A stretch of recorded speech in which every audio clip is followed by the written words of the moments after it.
নমস্কাৰ বন্ধুসকল welcome to my YouTube channel Assam career job. আজি পুনৰ আপোনালোকৰ বাবে ভাল খবৰ হৈ গ'ল। পুনৰ আপোনালোকৰ অসম চৰকাৰৰ ফালৰ পৰা গ্ৰেড 4 চাকৰি কিছুমান মুকলি কৰি দিলে।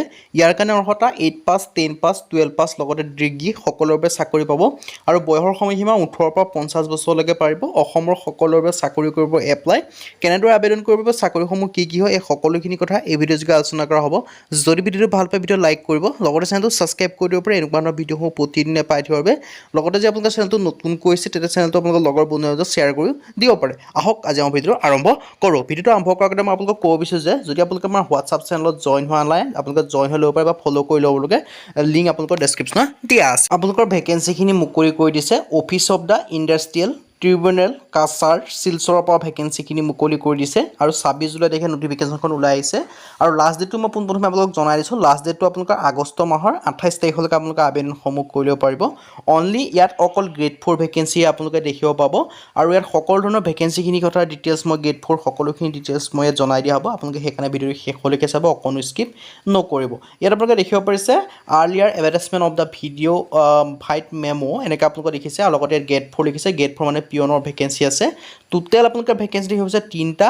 পে স্কেল আপোনালোকক দিয়া হ'ব 12,000 পৰা 52,000 টকা পৰ্যন্ত। লগতে গ্ৰেড পে হ'ব 3,900 টকা। কেটেগৰী আছে আনৰিজাৰ্ভ কেটেগৰী। এলিজিবিলিটি ক্ৰাইটেৰিয়াৰ ক্ষেত্ৰত মিনিমাম এডুকেশ্যন কোৱালিফিকেশ্যন বিচাৰিছে 8 পাছ।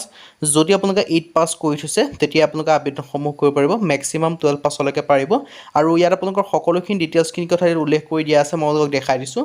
আৰু লগতে কেটেগৰী আছে আনৰিজাৰ্ভ কেটেগৰী, মানে সকলো কেন্দ্ৰীয় আবেদনসমূহ কৰি ল'ব পাৰিব। ইয়াত আপোনালোকৰ SC ST OBC বুলি কোনো কথা নাই। ইয়াত আপোনালোকৰ যিমান কেটেগৰী আছে যি মানুহ হয় সকলোৱে আবেদনসমূহ কৰি ল'ব পাৰিব, কোনো কাষ্টৰ কোনো কথা নাই। আৰু ইয়াত আপোনালোকৰ কৈছোঁৱেই আপোনালোকৰ কোৱালিফিকেশ্যনটো আৰু টাৰ্ম এণ্ড কণ্ডিশ্যনৰ কথা যদি ক'বলৈ যাওঁ ইয়াত পোনপ্ৰথমে আপোনালোকৰ বয়সৰ সময়সীমা দিয়া আছে 18 পৰা 40 বছৰ আৰু বয়সসমূহ 1/1/2024 মানে জানুৱাৰী মাহৰ 1 তাৰিখ পৰ্যন্ত গণনা কৰা হ'ব। লগতে ইয়াত আপোনালোকে আবেদন কৰিবলৈ এডুকেশ্যন কোৱালিফিকেশ্যন এজ কাষ্ট আৰু valid employment exchange registration card সেইখিনি আপোনালোকৰ প্ৰয়োজন হ'ব। আৰু ইয়াত আপোনালোকে আবেদন কৰিবলৈ আপোনালোকক এটকাও ফিজ কাকো দিয়া প্ৰয়োজন নাই। তাকে 5 টকীয়া আপোনালোকে এটা ষ্টাম্প এটা লগাই দিব লাগিব, যিখন পেপাৰ যোগে আবেদন কৰিব বিচাৰিব অফলাইন যোগে তাত আপোনালোকে ষ্টাম্পটোত লগাই দিব লাগিব। আৰু application for the post of the peon বুলি এনেকৈ আপোনালোকে লিখি দিব লাগিব এনভেলপটোৰ ওপৰত আৰু সকলোখিনি কথা ডিটেইলছ লিখি দিবলৈ লাষ্ট ডেট দিয়া আছে 27 আগষ্ট 2024। 27 আগষ্টৰ আগতে আপোনালোকে সেই এপ্লিকেশ্যন ফৰ্মখন চেণ্ড কৰি দিব লাগিব। আৰু ইয়াৰ আপোনালোকৰ যিখন অফিচিয়েল এডভাৰটাইজমেণ্টখন মই ক'ত পাব জনাই দিছোঁ। এইখন পাব আপোনালোকৰ https://kasarjudiciary.gov.in এই যিটো আপোনালোকৰ এড্ৰেছ দেখিব পাৰিছে সেই এড্ৰেছটো আপোনালোকৰ অফিচিয়েল এডভাৰটাইজমেণ্টখন পাই যাব।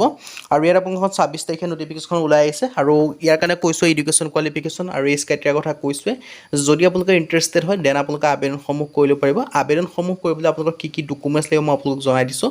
ইয়াত লাগিব আপোনালোকৰ এখন এমপ্লয়মেণ্ট এক্সচেঞ্জ ৰেজিষ্ট্ৰেশ্যন কাৰ্ডৰ জেৰক্স কপিটো লাগিব আৰু এডুকেশ্যন কোৱালিফিকেশ্যনৰ জেৰক্স কপিটো লাগিব। বাকী আপোনালোকৰ ফটো লাগিব, ছিগনেচাৰ লাগিব।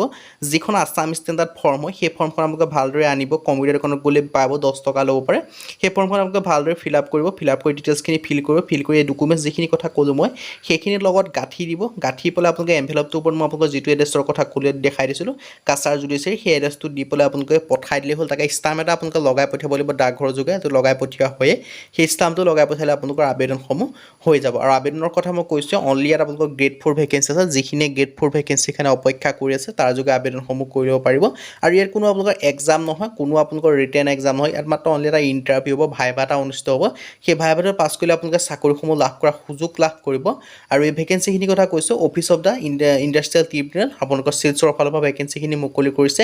যদি আপোনালোকে ইণ্টাৰেষ্টেড দেন আপোনালোকে আবেদনসমূহ কৰি ল'ব পাৰিব। আপোনালোকৰ এটা বৃহৎ অপৰচুনিটি হয়, এই অপৰচুনিটি আপোনালোকে মিছ নকৰিব, আপোনালোকে আবেদনসমূহ কৰি ল'ব।